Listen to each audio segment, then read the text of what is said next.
क्षण महापर्व के दिन जिसमें हमारी गाड़ी 50% पार हो चुकी है। कैलाश चंद जी कितनी निकल गई है? 5 दिन, यानी 10 दिन में 5 दिन आपके निकल चुके। अब उस यात्रा पर निकल रहे हैं जिस यात्रा पर तीर्थंकर हम और हमारे जैसे ही कई निर्गंथों ने उस यात्रा का भ्रमण आगे तक कर चुके हैं। अब आप देखिए, आज का दिन मेहमान को बुलाने का है। राजेंद्र महाकाल जी, किसको बुलाने का है? मेहमान को बुलाने का है। इसलिए हमने 4 दिन तक खूब रगड़ रगड़ कर, खूब अच्छे अच्छे केमिकल से और जोरदार तैयारी के साथ अपने मकान की सफाई करी है। मकान यानी शरीर, और शरीर में जो आत्मा है उसकी रगड़ रगड़ के बेदी की बड़ी अच्छी सफाई करी कि आत्मा रूपी सत्य आकर के विराजमान हो जाए। क्योंकि सत्य जो है उसको शब्दों से कहा नहीं जाता। क्या नहीं कहा जाता? शब्दों से कहा नहीं जाता। जैसे कोई गूंगा व्यक्ति है, उसे मिठाई खिलाया जाए और उसे पूछा जाए, बताओ ये मिठाई कितनी मीठी है, कपूरे दादा वो बता पाएगा? नहीं बता पाएगा। क्यों नहीं बता पाएगा? क्योंकि जो खा रहा है वही जान सकता है सत्य कितना मीठा है। इसलिए आचार्य वह कहते हैं सत्य तो असीम है और शब्दातीत है। उसको शब्दों में, किताबों में, बंद डिब्बे में या कहीं भी एक बेदी में बंद नहीं किया जा सकता। असीम है। महानुभाव आचार्य कहते हैं अगर सत्य एक पक्ष को हमेशा प्रकट कर देता है, सत्य को क्या करते हैं भैया? एक पक्ष को वो प्रकट कर देता है। कैसे?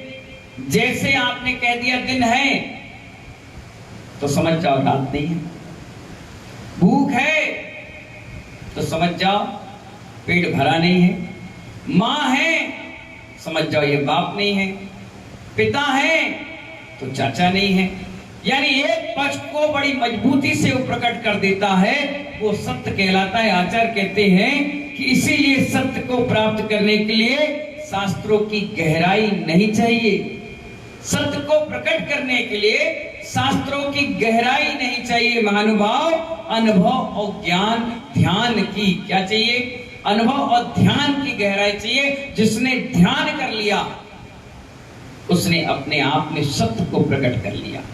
आचार्य कहते हैं सत्य इतना पावरफुल चीज है, उसके आगे सब चीज बेकार नजर आती है। कसाई की 4 संतानें थी, क्रोध, मान, मायाचारी और लोभ, लेकिन सत्य बाल ब्रह्मचारी होता है। नवीन भाई बीना क्या होता है? बाल ब्रह्मचारी होता है। उसकी कोई संतान नहीं होती, लेकिन असत्य की हमेशा संतान पैदा होती रहती है। किसी व्यक्ति ने कोई चीज चुराई या उठाई या ले आया, आपने उससे पूछा बताओ भाई तुमने ये चीज उठाई? वो क्या कहेगा? अगर सत्य कहेगा तो क्या हाँ उठाई, बात खत्म हो जाएगी। और आपने कहा नहीं हमने नहीं उठाई, बोले नहीं तुम्हारे अलावा कोई यहाँ गया ही नहीं। नहीं नहीं मेरे आगे कोई गया, मतलब दूसरा बच्चा पैदा हो गया। नहीं उसने देखा था, नहीं नहीं वो देख ही नहीं सकता। तीसरा झूठ बोल दिया। एक के बाद एक, एक के बाद एक, एक के बाद एक झूठ का पुलिंदा आपने बना दिया। एक सत्य को दबाने के लिए हजारों असत्य आपने बोला। इसलिए आचार्य कहते हैं आप सत्य बोल दो तो इतने सारे बच्चे आपके पैदा नहीं हो पाएंगे। यानी सत्य बाल ब्रह्मचारी है, उसका कोई कुछ नहीं बिगाड़ सकता। शुभम भाई क्या कहा? आशीष, उसका कोई कुछ बिगाड़ नहीं सकता। वो सत्य है, जो कहेगा वो उस पे अटल रहेगा। ये बात अलग है, सत्य कमजोर दिखता है लेकिन कभी हारता नहीं है। सत्य की हमेशा जीत होती है, ये बात अलग है। आप उसे कमजोर समझते हो, आप उसे निर्भय समझते हो, आप उसको बिना हथियार के समझते हो, लेकिन सत्य अपने आप में ही हथियार है। जहां खड़ा हो जाए राजू भाई, वहां से उसकी लाइन प्रारंभ हो जाती है। लाइन अलग से बनाने की जरूरत नहीं पड़ती।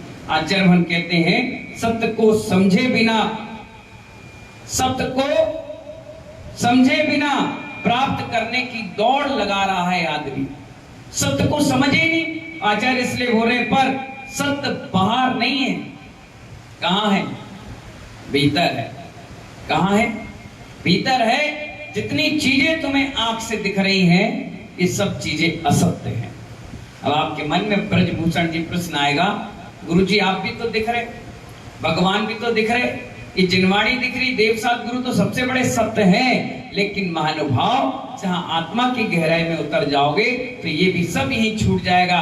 वहां तो अपमिरो है, आत्मा ही है, वही सत्य है। आंख खोलोगे, जो चीज तुम्हें दिख जाए वो सब चीज असत्य है, और आंख बंद करोगे, जो चीज तुम्हें बंद आंखों से दिखे, आचार्य भगवान कहते हैं वही सत्य है। और सत्य भी कितने प्रकार का है? शिवम भाई, मयंक भाई, आशीष भाई, सत्य कितने प्रकार का? 10 प्रकार। कितने प्रकार का? जोर से बोलिए। अब आप सोचोगे सत्य तो एक ही बता रहे थे महाराज जी, अब 10 प्रकार का कैसा है? अब आप सुनिए, पहला सत्य है अक्षरात्मक सत्य। कौन सा? अगर मां प्लस मां क्या कहलाएगा? पिता तो नहीं कहलाएगा। पी प्लस ता कितना क्या हुआ? पिता।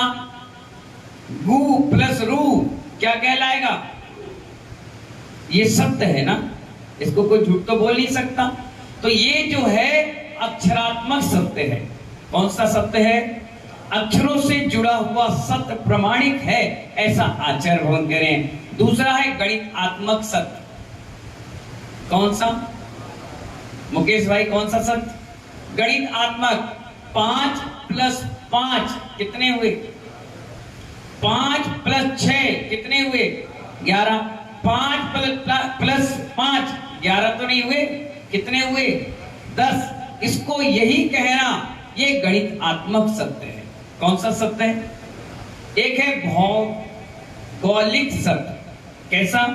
सूर्य पूर्व दिशा की ओर से आता है, ठीक है, पश्चिम में निकल जाता है, सुमेरु की परिक्रमा देता है, चंद्रमा रात के आता है, चांद सितारों के साथ आता है। ये सब चीजें क्या है? भौगोलिक सत्य है। इसको मानना पड़ेगा, ये सत्य है। सत्य के ही भेद हैं। घटात्मक सत्य। 26 जनवरी को देश आजाद हुआ था। 30 जनवरी को गांधी जी को गोली मार दी, राजीव गांधी की हत्या हो गई, अटल बिहारी चल बसे। ये घटनात्मक है। बड़ी बड़ी जलियांवाला बाग, 1947 का 15 अगस्त, कई चीजें हैं जो घटात्मक हैं। 1857 की क्रांति, ये घटात्मक सत्य है। तो इसको भी मानना सत्य की श्रेणी में ही आएगा। फिर आचार्य भगवान कहते हैं ऐतिहासिक सत्य। ये भी है शास्त्रों में। ऐतिहासिक सत्य का मतलब हुआ पानीपत के 3 युद्ध हुए, इतिहास बना। क्या बना? हरियाणा में प्रतिमा निकाली गई, कुएं से भगवान प्रकट हुए, चंदा प्रभु का समोसरण आया, सम्मेद शिखर से निर्माण हुआ। ये ऐतिहासिक है, ये इतिहास के पन्नों में दर्ज हो गए, तो ये भी सत्य की श्रेणी में आएगा। कितने प्रकार के हो गए? 5 प्रकार के। छठवां है जातीय सत्य। कौन सा सत्य? जैन का लड़का जैन, शूद्र का लड़का शूद्र, मुसलमान का लड़का मुसलमान, हिंदू का लड़का हिंदू। ये कहना भी जात की सत्य है। जो जिस जाति का है, उस कौम में जो पैदा हुआ, जो धर्म में पैदा हुआ, उसको मानने वाला उस सत्य को मानना जरूरी है। ठीक है ना? ज्योतिषी सत्य, भूगोलक तो आ गया, अब ज्योतिषी आ गया। गुणा, भाग, राशि, चंद्रमा, रेखा, फेस रीडिंग, ये ज्योतिषी देखते हैं ना, ग्रह, नक्षत्र, तारे, पंचांग, ये सब चीज होती है। इसको मानना भी सत्य की श्रेणी में आता है। व्यवहारिक सत्य। कौन सा सत्य? व्यवहारिक सत्य। पुत्र का जन्म मां ही देती है, लेकिन पिता के नाम से लोग उसे जानते हैं। किसके नाम से? मां का नाम नहीं लिया जाता, पहले किसका नाम लिया जाता है? पिता का, मां का बाद में। ये है व्यवहारिक सत्य। कौन सा सत्य है? व्यवहारिक। 9वें नंबर का है सैद्धांतिक सत्य। आत्मानुभूति नग्न अवस्था में ही होती है, दिगंबर से ही मोक्ष जाएंगे। 7वें गुणस्थानवर्ती को ही मोक्ष मार्ग में कदम बढ़ाने का हक है। इस प्रकार का सिद्धांत जो है, आगम है, उसको मानना भी सिद्धांतिक सत्य है। और 10वें नंबर का है आध्यात्मिक सत्य। कौन से नंबर का? 10वें नंबर का आध्यात्मिक सत्य है वीतरागी देव साथ गुरु को मानने वाला ही सम्यक दृष्टि है। ये आध्यात्मिक सत्य है। क्या? इस प्रकार के 10 प्रकार के सत्य हैं और इनको हमें मानना चाहिए और मानना पड़ेगा। नहीं मानोगे तो इस पुस्तक का, जिन आगम का आपने अवहेलना कर। एक सत्य और है जिसे कहते हैं जनपद सत्य। क्या कहते हैं? जोर से बोलो। जनपद सत्य। अगर आप कर्नाटक जाओगे, वहां कटहल खाते हैं। क्या खाते हैं? कटहल खाते हैं। और वहां पर लौकी चौके में आलू की तरह अभक्ष मानते हैं। अगर किसी जैन व्यक्ति ने वहां चौका लगाया तो कटहल की सब्जी बनाएगा, लौकी की नहीं बनाएगा। और उत्तर भारत की ओर चले जाओ, एमपी में चले जाओ, तो यहाँ कटहल को अभक्ष मानते हैं और लौकी को शुद्ध मानते हैं। अगर मैं वहां गया और मैं कहने लगा नहीं लौकी बनाओ, तो हमें जनपद सत्य को नहीं मानने का दोष लगेगा। और यहां आए और हम कहने लगे यहां कटहल बनाओ, तो दोष लगेगा। इसलिए जहां की जो रीति रिवाज है उस हिसाब से अपन को पालन करना चाहिए। आप कर्नाटक, महाराष्ट्र, राजस्थान में जाइए, तमिलनाडु में जाइए, आंध्र प्रदेश, उड़ीसा में जाइए, वहां पर दूध से अभिषेक होता है, पंचामृत अभिषेक होता है, तो हम ये नहीं कह सकते कि वो गलत है। और इस साइड आप एमपी और यूपी के साइड दिल्ली, इस साइड हरियाणा साइड जाइए तो यहाँ जलाभिषेक होता है, तो हम ये नहीं कह सकते कि ये जल अभिषेक गलत है। आप अपनी परंपरा करिए, इनको अपनी परंपरा करने दो। जो जनपद सत्य है वो कहता है ये भी स्वीकार है, ये भी स्वीकार है। ना तो हमें दूध चढ़ाना है, ना तो जल चढ़ाना है। इसलिए साधु को कहा जैसा समाज करे वैसा करिए, आपको बोलने का कोई भी हक नहीं। इस कौन सा सत्य है? ये जनपद सत्य। इसलिए कहा गया जो आंखों से दिख रहा है महानुभाव, वो सब असत्य है। जो नहीं दिख रहा है विनोद जी, वो सत्य है। इसलिए महानुभाव सत्य सदा उजागर रहता है, उसे छुपाने की जरूरत नहीं पड़ती। सत्य हमेशा उजागर रहता है, उसे छुपाने की जरूरत नहीं होती। क्योंकि आचार्य कहते हैं उसको छुपाने की आवश्यकता पड़ती ही नहीं है। सत्य बोले और व्यक्ति निश्चित हो गया। क्या बोला? सत्य बोला और निश्चित हो गया। क्योंकि झूठा व्यक्ति झूठ पर झूठ बोलता है, 1000 झूठ बोलता है और रात की चैन की नींद नहीं सोता, बार बार ये सोता है कि कल वो आएगा, फिर हमें कौन सा नया झूठ बोलना। और सत्य वाला क्या कहता है? एक बार कहता है, एक बार बोलता है, काम खत्म। बार बार बोलने की आवश्यकता नहीं पड़ती। आचार्य भगवान आगे हमें सत्य की और विवेचना बता रहे हैं कि 3 प्रकार के इस संसार में लोग रहते हैं। पवन मामा, कितने प्रकार के? अब ध्यान रखना, आप अपने ऊपर लागू करना कि मैं किस प्रकार का व्यक्ति हूं। ये मत सोचना कि महाराज मुझसे कह रहे हैं, मैं सबसे कह रहा हूं, इसलिए सब लोग सुनिए। 3 प्रकार के लोग इस दुनिया में रहते हैं। एक तो वो जिनको सत्य से कुछ लेना नहीं और ना सत्य से कुछ देना। एक वो व्यक्ति है जिसे सत्य से कुछ लेना नहीं है और कुछ देना नहीं है।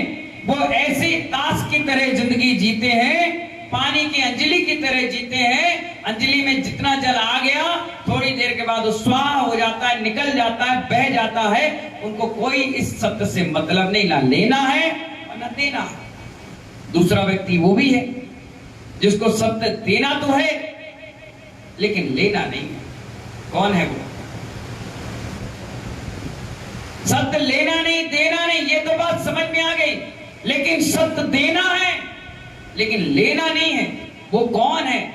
वो है पंडित जी, जो सत्य की बातें तो बताएंगे, अच्छे अच्छे उपदेश बताएंगे, बढ़िया माइक मिल जाए तो 1-1.5 घंटे तक तुम्हें सुनाएंगे, तुम्हें लगेगा वाह इनके जैसा तो कोई इंसान नहीं। जब घर जाके देखो तो वो उल्टी रीति, उल्टे काम, सारी जिंदगी उल्टे काम, कभी रीति रिवाज सही नहीं।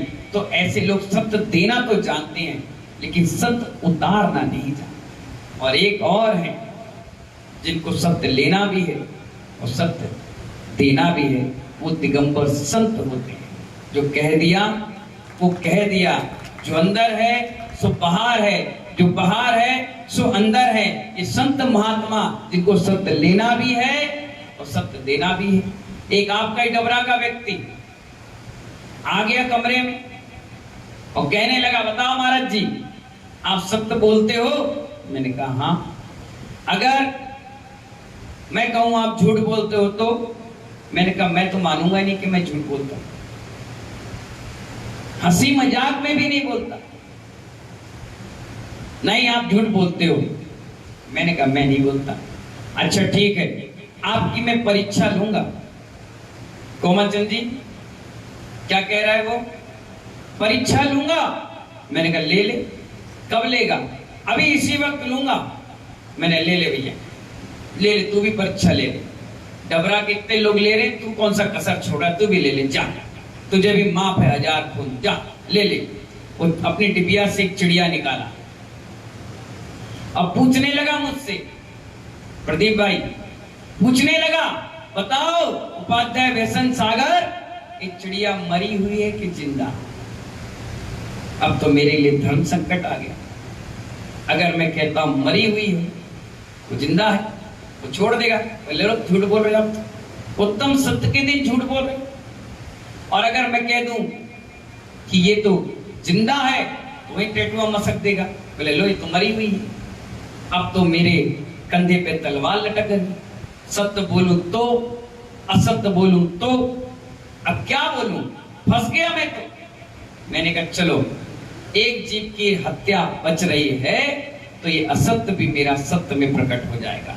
मैंने तुरंत कह दिया ये चिड़िया तेरे हाथ में मरी हुई है। उसने उड़ा दी, देखो जिंदा है। मैंने कहा मुझे खुशी मिली, तू मुझे झूठा कह सकता है लेकिन चिड़िया तो बच गई।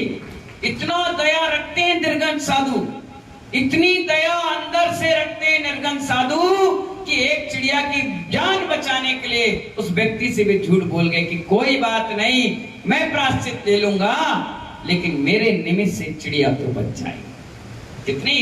कितने पारदर्शी होते हैं। दुनिया कहती है कि साधु कान के कच्चे होते हैं, लेकिन मैं कहता हूं साधु कान के कच्चे नहीं होते, वो दिमाग के अच्छे होते हैं। जहां दुनिया के दिमाग समाप्त हो जाए, जहां लोगों के दिमाग समाप्त हो जाए, शून्य हो जाए, वहां से निर्गंध साधु की शुरुआत होती। महानुभाव ऐसे ही एक साधु जंगल में बैठे हुए थे। सत्य की बात चल रही है, कितने प्रकार की परीक्षाएं होती है निर्गंध साधु की। जंगल में बैठे हुए थे, एक हिरण थरथराता कांपता हुआ उनके सामने से निकल कर गया। साधु बैठे थे, आंख खोलकर देखा उन्हें, अरे एक हिरण और कांप रहा है। मैं तुरंत भांप लिया कि कहीं ना कोई इसके पीछे लगा है, या तो शेर लगा है या कोई जानवर लगा है या कोई शिकारी लगा है।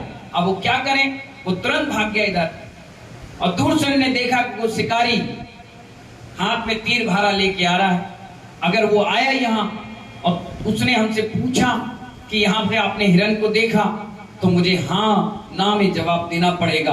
अगर ना कहता हूं तो झूठ निकल जाएगा, और हाँ कहता हूं तो उसकी जान चली जाएगी। वो तुरंत अपने स्थान पर खड़े हो गए। क्या हो गए? जोर से बोलो। अपने स्थान पर खड़े हो गए। वो आया शिकारी, पूछ रहा है साधु जी यहां से आपने हिरण को देखा है क्या? कहां गया बताओ। तो चुपचाप रहे। उन्हें सोचा कि बोलना ना पड़े। उन्हें बता रहे हो नहीं बता रहे हो? तो चुपचाप रहे। ये तुम्हें मार दे, बताओ। उन्हें कहा जब से मैं खड़ा हूं तब से नहीं देखा। क्या कहा? जब से मैं खड़ा हूं तब से नहीं देखा। अच्छा ठीक, वो चला गया। उस हिरण की भी जान बच गई, पर हमारा भी सत्य वचन पावरफुल रहा।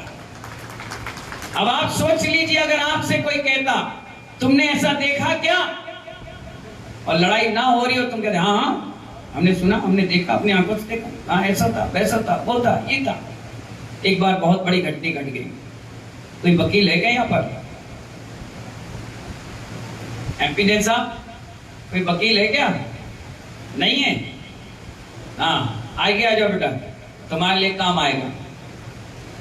अदालत में कुछ लोग ठेकेदार होते हैं जिनकी झूठ बोलने की पगार होती है। क्या होती है? उनका काम ही यही है, वकील साहब के साथ सेटिंग रहती है। वकील कहते हैं आजा भैया एक गवाही देना है, हाँ हाँ कहना, नाना कहना। वो समझ जाते हैं 500, 1000, 2000 रुपए में अपनी गवाही देकर चले जाते हैं। गीता, बाइबल, कुरान, जिनवाणी सब पर हाथ रख जाते हैं, लेकिन झूठ बोल जाते हैं। वकील साहब सुनना बड़े ध्यान से। एक वकील साहब इनके जैसे एक गवाही वाले व्यक्ति को पकड़ लाए। बोले सुनो भाई, तुम्हें गवाही देना है,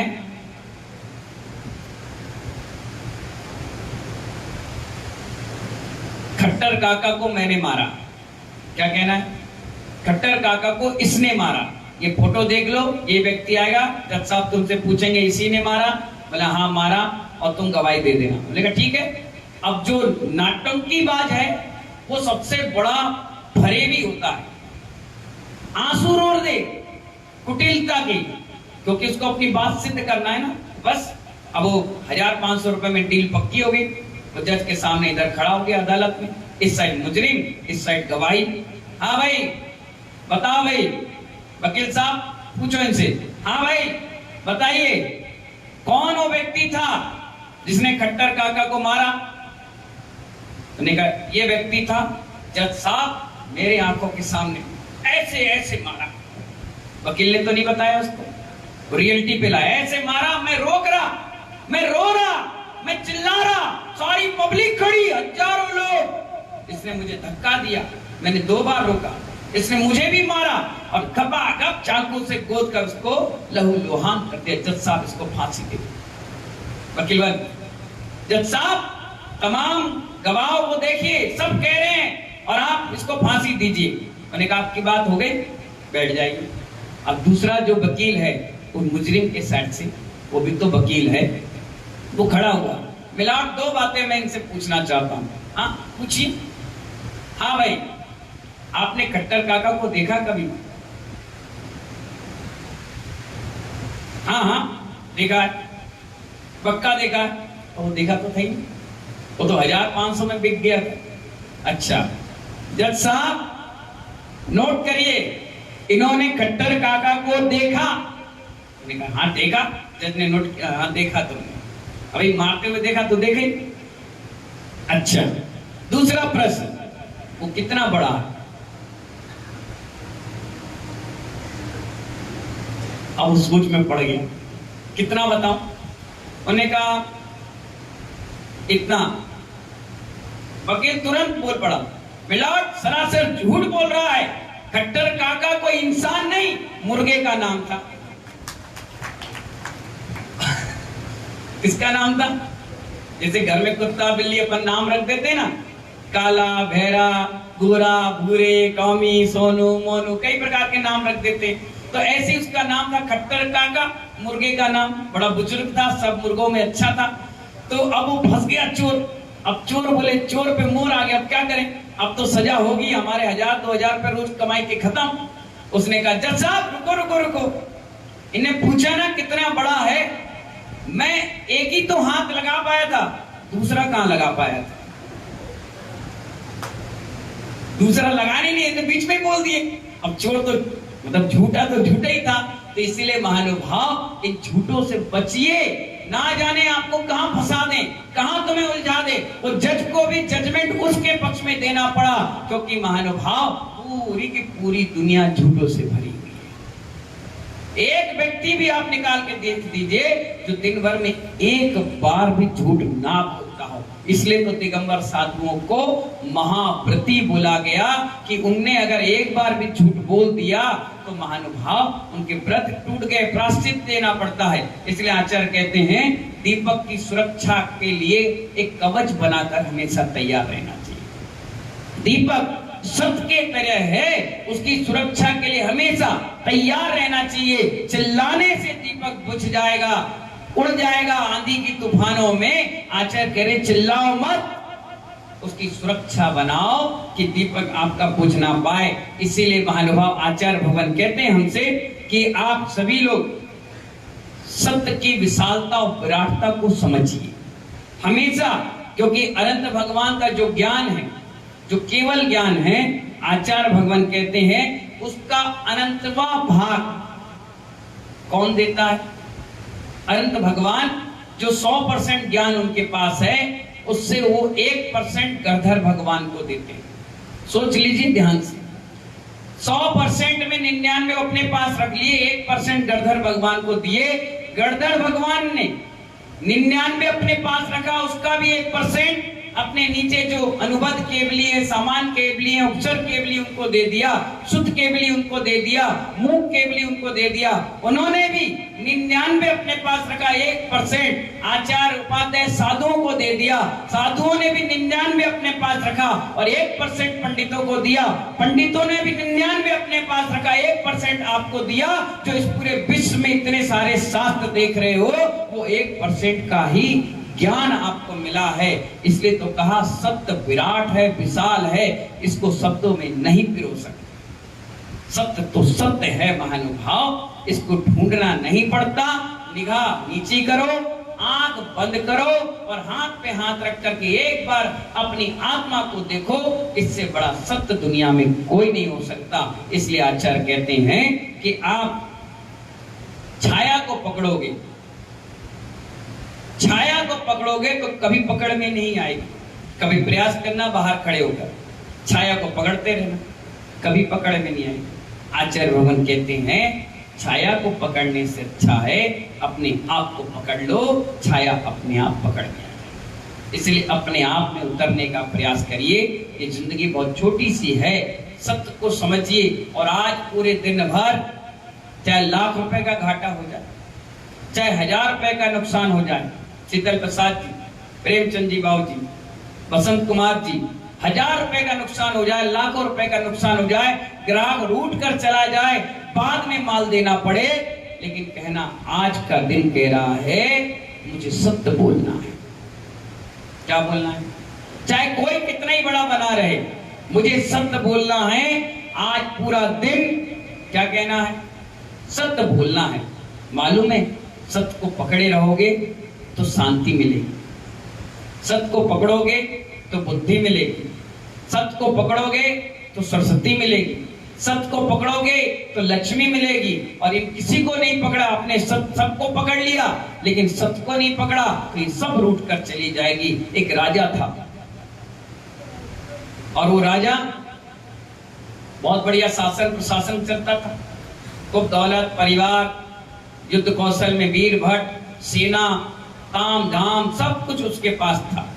उसके बच्चे का जन्म दिवस आया, उसने नगर में अनाउंसमेंट करवाया कि 3 दिन तक राजकीय उत्सव मनाया जाएगा, मेरे पुत्र का जन्म दिवस है। सबने कहा ठीक है, क्या करे राजा साहब? उन्होंने कहा एक काम करो, जिन जिन की दुकानें मार्केट में हैं उनसे सबको इस प्रांगण में सारा मेला भरेगा, आपको दुकान नहीं लगाना, सब यहीं आए, झूला लगाए, खाने पीने का आइटम रखे, कपड़े बेचे, सराफे वाले आए, किराने वाले यहीं, और सब बढ़िया से काम करें, 3 दिन तक उत्सव मनाएं।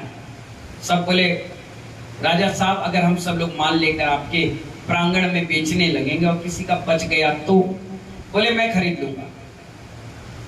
तब बोले ठीक है, अब किसको क्या दिक्कत है, खुशियां मनाओ, बिके माल तो भी, और नहीं बिके तो राजा ले ही लेगा। ठीक है भाई, 3 दिन तक माल बिका, खूब बिका, सब आए। अब तो कहते ना प्राण जाए वचन ना जाए, राजा के वचन। ठीक है भाई, सब लोगों ने माल बेचना प्रारंभ किया। एक दिन बिक गया, दूसरे दिन बिक गया, तीसरे दिन बिक गया। अब क्या हुआ, जब मंत्री वहां घूमने निकला घोड़े पर कि किसका किसका सामान बचा तो लाओ, दो पैसे लो, लेकिन इत्तेफाक ऐसा था किसी भी व्यक्ति का सामान बचा ही नहीं, सब बिक गया, राजा को खरीदने नहीं पड़ा। लेकिन एक व्यक्ति वहां बड़ा उदास होकर के बैठा था। वो मंत्री आया उसके पास, हाँ भाई किसी का सामान कुछ रह तो नहीं गया बताओ? नहीं तो अपना बोरिया बिस्तर बांधो, खाली करो प्रांगण, सफाई करना है यहाँ पर। एक व्यक्ति आया, बोला मंत्री जी मेरा एक सामान रह गया, बाकी सब बिक गया। अच्छा तेरे ही रह गया है, पता कितने पैसे उसके हुए? बोले पहले अपने राजा से पूछ तो लो, वो खरीदेगा कि नहीं। अरे ऐसा क्या है जो राजा नहीं खरीद पाए? जब इतनी दुकानों का माल लेने की जिम्मेदारी ले चुका है तो तुम्हारा कौन सा है? बोले मैं मूर्तिकार हूं। अच्छा कौन सी मूर्ति है भाई जो बच गई? बोले एक ही है। कौन सी? बोले शनिचर की। और आज भी दिन कौन सा है? अगर आपसे मैं कहूं कि बेहसन सागर जी आपसे कह रहा है कि शनिचर की मूर्ति अपने घर ले जाओ, बताओ चंद्रशेखर रानू तुम ले जाओगे क्या? नीरू भाई तुम ले जाओगे क्या? मुकेश भाई, राजू भाई, शीतल प्रसाद जी, कोई नहीं ले जाने वाला। कौन शनिचर को अपने मत्थे पे चिपकाएगा? अरे जिसके मत्थे पे चिपक गया पूरा बट्टा धार कर देता है, या तो बना देता है या बिगाड़ कर रख देता है। अब सब लोग डरने लगे। मंत्री बोला ए बाप रे शनिचर, ए मरे अपन नहीं जा रहे भैया, हम तो देख भी नहीं रहे, अपन चलो राजा को खबर करें। राजा के पास आया मंत्री, कह रहा राजा साहब एक मूर्ति रह गई, बाकी सब माल बिक चुका है, सब अपने अपने घर चले गए। बोले कौन सी रखी? पैसे तो ले आओ। बोले नहीं पहले नाम तो सुन लो, कौन सी रह गई? बोले कौन सी? बोले शनिचर की। ए मरे, अरे इसको कहो तुम ही ले जाओ। और वो भी इतना ईमानदार मूर्तिकार। बोला नहीं, आपने वचन दिया था पूरा माल ही खरीदूंगा, बच जाएगा तो भी, बिक गया तो बिक गया, अब आप ही को लेना पड़ेगा, चाहे 1 रुपए में लो चाहे 100 रुपए में, मैं तो आपको दे के जाऊंगा। अरे यार आफत क्यों दे रहा है भैया, हम अच्छे भले राजा महाराजा, हमें क्या जरूरत? नहीं तुम ले जाओ। बोले नहीं, बताओ भाई बताओ, पब्लिक भी क्या नहीं, राजा को लेना चाहिए, बात तो खराब हो जाएगी। अब राजा बोला मंत्री जी, मंत्री बोले बिल्कुल नहीं लोगे। अपनी पत्नी से पूछा, पत्नी? बोले बिल्कुल नहीं। राजवैद ज्योतिषाचार्य बोले बिल्कुल नहीं लोगे, आप नहीं लोगे। बोले अगर मैं ले लूं तो ज्योतिषाचार्य से बोले सबसे पहले हम भागेंगे यहां से, चले जाओगे? बोले हाँ बगल के राज्य में चले, वहां नौकरी करें। तुम्हारे साथ कौन रहेगा शनिचर जिसके साथ? पत्नी से बोला, पत्नी बोली हम मायके चले, जब शनिचर का भूत उतर जाए तब बुला लेना। मंत्री से बोला जब तुम ही शनिचर रखोगे तो हमारे पर तो राहु केतु ऐसे ही चिपकेगा, हम तो पहले ही भागे। सारी समाज से कहा युद्ध, सारे सिपाहियों बोले हम सब भाग जाएंगे। बोले अभी लिया नहीं है नीलेश, तो ये हाल है, आ जाएगा तो क्या होगा? किसान पूछने, मूर्तिकार बोला भाई साहब नहीं, जब ये इसका प्रकोप है हम नहीं रखेंगे। बोले देखो लेना तो तुम्हें पड़ेगी, वचन नहीं छोड़ सकते। बोला रुको मुझे सोचने का वक्त दो। बोले शाम तक है, ठीक है भाई। शाम के फिर रात दरबार लगा, सुनना बड़ा मजा आएगा आपको। बैठे, मूर्तिकार ले आए मूर्ति, बोले एक बार दिखा तो दो। लो देख लो, अनावरण किया, काले रंग की मूर्ति। राजा बोला मूर्ति बड़ी सुंदर है, ले लो ना। कैसे ले ले? राजवैदों को देखा, हकीमों को देखा, ज्योतिषाचार्य बोले तुम लिए और हम गए। इधर सिपाही बोले हम सबसे पहले भागे। पत्नी तुम तो मेरी अरे काय की अर्धांगिनी, जिस पर शनि बैठ गया, हम क्या पागल है, भिखारी बन जाएंगे? नहीं हम नहीं रहेंगे, हम तो चले अपने माय के राजा के पास। अरे भैया क्या कर? बोले लाभ दे यार, तुम हटाओ लाभ। जैसे उन्हें हाथ में लिया और मंदिर में अपने स्थापित किया, जो सचार वहीं से भाग गए। सिपाही भाग गए, पत्नी भाग गई, सब भाग गए। राजा अकेला महल में। मूर्तिकार ने यूं पैसे गिने, बोले धन्यवाद आपका, हम चले। तुम तो रुक जाओ। बोले काय के लिए रुके? मुर्दे को अग्नि दी और अपन काम खत्म, अब कौन रुकता है, आग जलती हुई देखना, अपन चले। सब चले गए, राजा अकेले कमरे में बैठा। एक परछाई निकली, राजा उठा, ये कौन जा रहा है? कौन है कौन है? क्योंकि सिपाही सब चले गए, कोई पहरेदारी नहीं था। कौन है कौन है? परछाई रुक गई। कौन हो तुम? बोले मैं लक्ष्मी। कहाँ जा रही हो? बोले जहां शनिचर होता हम वहां नहीं होते। तो कहाँ जा रही हो? बगल के राज्य में जा रहे। टाटा, चली। 10 मिनट फिर लेकर उसके फिर एक परछाई गई, फिर वो दौड़ा, ए कौन है? बोले मैं बुद्धि, जिस पर शनिचर बैठा उसकी बुद्धि उल्टी चलती है, अपन भी चले। चला गया। तीसरा आया, फिर उठाओ, फिर एक परछाई गई। बोले तुम कौन? बोले मैं शांति। बोले शांति तुम भी जा रही? बोले हाँ, जहां लक्ष्मी गई बुद्धि गई तो शांति तो वही बोनस में जाती है, मैं भी चली। अरे रुक तो जा तू। नहीं मैं तो चली। अब राजा बोला तीनों चली गई, लक्ष्मी गई, शांति गई, बुद्धि गई, अब बचा क्या? लेटा। उस थोड़ी देर बाद एक सफेद रंग की परछाई निकली। राजा बोला ए रुको रुको, तुम कहां चले? बोले तुम कौन? बोले मैं सत्य। बोले तुम? बोले पकड़ लिया। बोले तू कहां जा रहा है? बोले ऐसा है, जहां लक्ष्मी गई, जहां शांति गई और जहां बुद्धि गई, सत्य भी तो वहीं जाएगा, ये तो चारों का गठजोड़ है। बोले नहीं, सारा रट्टा तो तेरी चक्कर में फैला। अगर सत्य नहीं होता हम तो मना कर देते, अब तू ही चला जाएगा तो हम तो बेकार हो गए। बैठ यहीं पे, दरवाजा और बंद कर दिया, निकलना मत, अंदर ही रहे, अंदर रहे, चल। बस लक्ष्मी 1 घंटा घुमाई, 2 दिन घुमाई, 5 दिन घुमाई, उसे सत्य नहीं मिला। बोली मैं तो अधूरी हूं। शांति घुमाई पूरे हिंदुस्तान में, बोले कहीं भी सत्य नहीं है। बुद्धि भी घुमाई, कहीं भी सत्य नहीं है। तो सबसे पहले लक्ष्मी आई। बोली राजा। राजा बोले अरे तुम आ गई, कहा छोड़ के चली गई थी तुम तो? बोले नहीं, जहां सत्य होता है लक्ष्मी भी वही होती है। आ जाओ, चलो मंदिर के कमरे में। दरवाजे बंद किए, लक्ष्मी आ गई। लेट पाया, थोड़ी देर में आई बुद्धि। राजा अरे तुम कौन? मैं बुद्धि। तुम कहां चली गई थी? घुमाई पूरे धाम में, सब जगह घुमाए, जहां लक्ष्मी है सत्य है वहीं तो मैं भी रहूंगी। आजा चलो, कोई बात नहीं। अब थोड़ी देर बाद लेट पाए, फिर आगे शांति। अरे तुम कैसे? बोले जहां लक्ष्मी है, बुद्धि है, सत्य है वहीं तो मेरा वास है, वहीं तो मैं शांति देती हूँ, मैं भी आ गई। सुबह उठा, राज वैद जोशाचार सब खड़े। क्यों भाई आप कैसे? देखो राजा, वो राजा अन्यायी था, वो दुष्टी था, वो असत्य बोलता था। तुम हमें अच्छे लगे, हमारा तो तुम्ही से गठजोड़ है।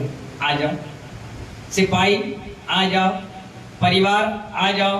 पत्नी 2-4 दिन पापा के यहाँ रही अपने, अब बोर होने लगी। बोले कैसे रह रहे होंगे, क्या खा रहे होंगे, क्या उनको तो ये भी पसंद नहीं, कौन देगा क्या? और बेचारी बैग लेकर सीधी आई। मंत्री आके खबर दे रहा, राजा महारानी आ गई है। अरे लाओ लाओ भाई, उनको बुलाओ। आओ कैसी? बोले जहां बुद्धि, लक्ष्मी, शांति, सत्य, वैद, जोशाचार, वीर भट्ट, महल सब कुछ है। फिर उस महल में राजा अकेला क्या करेगा? उसकी रानी भी उसके साथ है। राजा बोला देखो, अगर इस मूर्ति के कारण ये कह देता कि नहीं तुम ले जाओ, अपने वचनों से पलट जाता, तो आज मेरी सत्यता को चोट पहुंच जाती और मैं झूठा राजा कहलाता। आज सत्य को पकड़ के रखा है, इसलिए पूरा धन, वैभव, रुपया, पैसा सब साथ में आ गया। यही डबरा वालों में आपसे कहना चाहता हूं, जिसने सत्य को पकड़ लिया उसी की जीत होती है, जिसने असत्य को पकड़ लिया उसकी हमेशा पराजय होती है। आज सत्य का दिन है, कोशिश करिए पूरे दिन भर कि हमारे मुख से असत्य ना निकले, जो है जैसा है वैसा कहने का प्रयास करिए। फिर आप देखिए आपके जीवन में कितनी सारी सफलताएं मिलती हैं, आप कितनी जल्दी तेजी से ऊपर उठते हैं। आदमी कहेगा ये ईमानदार है, सत्य बोलता है, बेईमान नहीं है, और तुरंत उस पर आपको क्या हो जाएगा? विश्वास हो जाएगा, और वो व्यक्ति क्या हो जाएगा? भगवान बनने की राह पर आगे बढ़ जाएगा। इन्हीं मंगल भावनाओं के साथ सभी को आज के धर्म की जाप करना है, और सभी को बहुत बहुत मंगल आशीर्वाद। जय बोले उत्तम सत्य धर्म की।